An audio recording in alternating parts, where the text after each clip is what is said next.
जैसलमेर में पहली बार एक बेहद दुर्लभ बीमारी एफओपी का मरीज चिन्हित किया गया है। चिकित्सा जगत में ये बीमारी दुर्लभ मानी जाती है।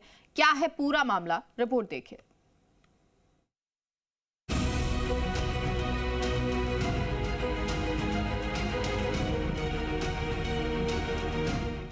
जैसलमेर में पहली बार एक बेहद दुर्लभ बीमारी एसओपी का मरीज चिन्हित किया गया है। चिकित्सा जगत में ये बीमारी इतनी दुर्लभ मानी जाती है कि पूरी दुनिया में इसके बहुत कम मामले दर्ज हैं।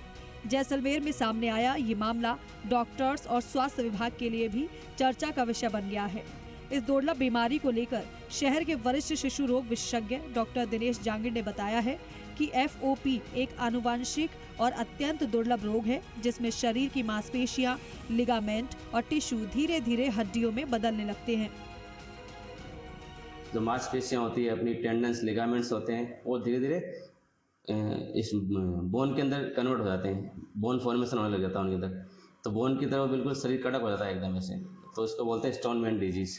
तो पूरा शरीर धीरे धीरे स्टिफ हो जाता है। जनरली जो पैरों के जो अंगूठे हैं वहाँ से चालू होते हैं, वो पहले स्टिफ होते हैं, स्टिफ हो जाते हैं। फिर धीरे धीरे कोई भी ट्रॉमा होता है, जैसे इंजेक्शन लगाया या कोई सैंपल लिया, या तो उस जगह की जो मांसपेशियाँ हैं वो ट्रिगर होकर बोन में कन्वर्ट हो जाती है।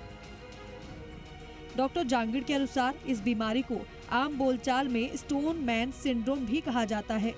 ऐसा इसलिए क्योंकि इस बीमारी में शरीर के अंदर दूसरी तरह का अस्थि ढांचा बनने लगता है।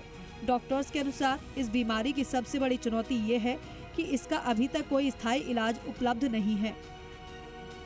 और इस बीमारी की जो डायग्नोसिस होता है बहुत ही हाई लेवल पे होता है, जैसे दिल्ली हो गया, हैदराबाद, उन्हीं जगहों पे होता है। लेकिन सबसे बड़ा चैलेंज है कि इस बीमारी को आइडेंटिफाई करना, क्योंकि जब बीमारी हमने देखी ही नहीं तो हमें पता कैसे चलेगा ये बीमारी है इसको। तो इसलिए थोड़ा इसका बहुत रेयर डिजीज है, लाखों लोगों में एक बच्चे को होती है। फिलहाल जैसलमेर में सामने आया ये मामला इसीलिए भी महत्वपूर्ण माना जा रहा है क्योंकि सीमावर्ती जिले में इस तरह की दुर्लभ बीमारी का ये संभवतः पहला चिन्हित केस है। डॉक्टरों का मानना है कि ऐसे मामलों की जानकारी सामने आने से लोगों में जागरूकता बढ़ती है और समय रहते मरीजों को उचित सलाह दी जा सकती है।